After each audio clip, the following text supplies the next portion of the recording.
Saint of the Day, October 14th, Saint Pope Callistus I. Pope Callistus I is celebrated in churches throughout the world as a saint and martyr on October 14th.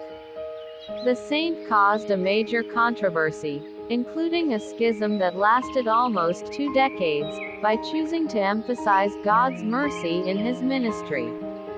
However, the early pope's model of leadership has endured, and his martyrdom in the year 222 confirmed his example of holiness. Because no completely trustworthy biography of Pope Callistus I exists, historians have been forced to rely on an account by his contemporary Hippolytus of Rome. Although Hippolytus himself was eventually reconciled to the Church and canonized as a martyr, he vocally opposed the pontificate of Callistus and 3 of his successors, to the point of usurping papal prerogatives for himself, as the first antipope. Nevertheless, his account of Callistus' life and papacy provides important details.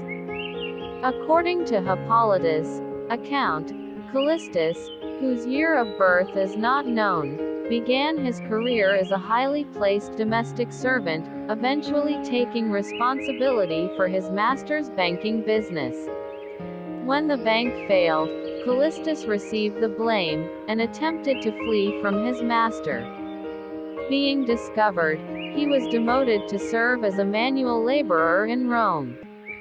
Thus, under inauspicious circumstances, Callistus came as a slave to the city where he would later serve as pope. Matters went from bad to worse when he was sent to work in the mines, possibly for causing a public disturbance, if Hippolytus' account is to be trusted. However, Callistus may also simply have been sentenced due to a persecution of Christians, as he was among the many believers eventually freed on the initiative of Pope Saint Victor I. During the subsequent reign of Pope Zephyrinus, Callistus became a deacon and the caretaker of a major Roman Christian cemetery, which still bears his name as the Cemetery of Saint Callistus, in addition to advising the Pope on theological controversies of the day.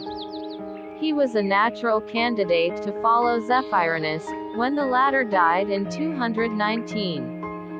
Hippolytus, an erudite Roman theologian, accused Pope Callistus of sympathizing with heretics, and resented the new pope's clarification that even the most serious sins could be absolved after sincere confession.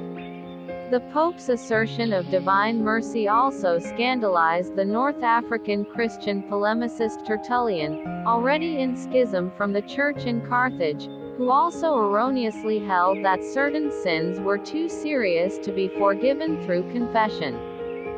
Considered in light of this error, Hippolytus' catalogue of sins allegedly permitted by Callistus, including extramarital sex and early forms of contraception, may in fact represent offenses which the Pope never allowed, but which he was willing to absolve in the case of penitents seeking reconciliation with the Church.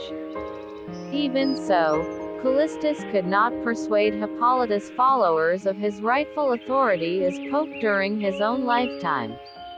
The Catholic Church, however, has always acknowledged the orthodoxy and holiness of Pope Saint Callistus I, particularly since the time of his martyrdom, traditionally ascribed to an anti-Christian mob, in 222. Saint Callistus' own intercession after death may also have made possible the historic reconciliation between his opponent Hippolytus, and the later Pope Pontian. The Pope and former antipope were martyred together in 236, and both subsequently canonized. Saint Pope Callistus, pray for us. Carla Channel.